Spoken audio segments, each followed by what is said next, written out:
Bonjour à toutes et à tous, bienvenue sur la cam de l'Osciloc. Je vous propose aujourd'hui de découvrir un produit de Cooler Master. Ce produit est un ventirad, c'est le Gemini 2.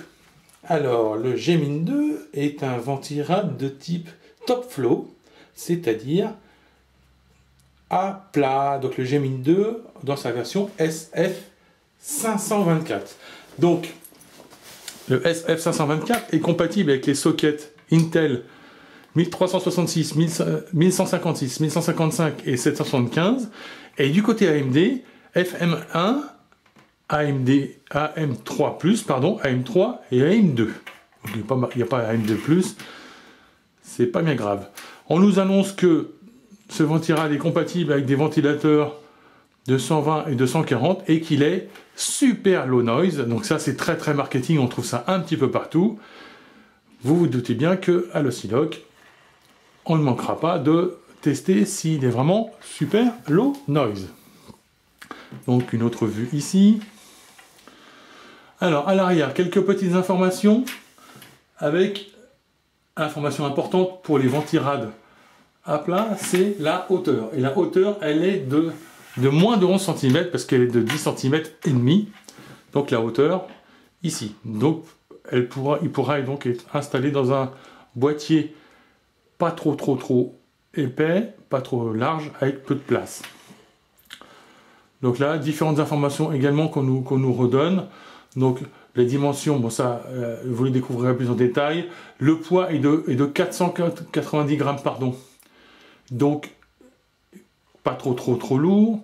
Le height pipe, alors là on n'en a pas parlé, mais les height pipes, on les voit ici, il y en a 5. Donc les height pipes, c'est les caloducs en français. Ont atteint un diamètre de 6 mm. Le ventilateur fourni est un ventilateur de 120, hein, qu'il ait une vitesse de rotation de 1300 tours minute. Et il peut être régulé avec un adaptateur à 900 tours minute. Donc il est forcément bien puissant et pas bruyant, ça ils le disent tous. Mais ça on le contrôlera. Et c'est un connecteur 3 broches, c'est-à-dire un ventilateur classique qui n'est pas PWM, dont la consommation est de 1,2 watts à plein régime. Et lui pèse 102 grammes. C'est-à-dire que l'ensemble, ça fait 102 plus 490. Ça fait 592 grammes, moins de 600 grammes, donc quelque chose de très honnête. Voilà, allez, on va le découvrir un petit peu plus en détail en le déballant. Voici donc ce ventirad Gemini 2 SF524 de Cooler Master sorti de son emballage. Donc le ventilateur de 120 mm est déjà installé, donc ça c'est pratique et c'est rapide.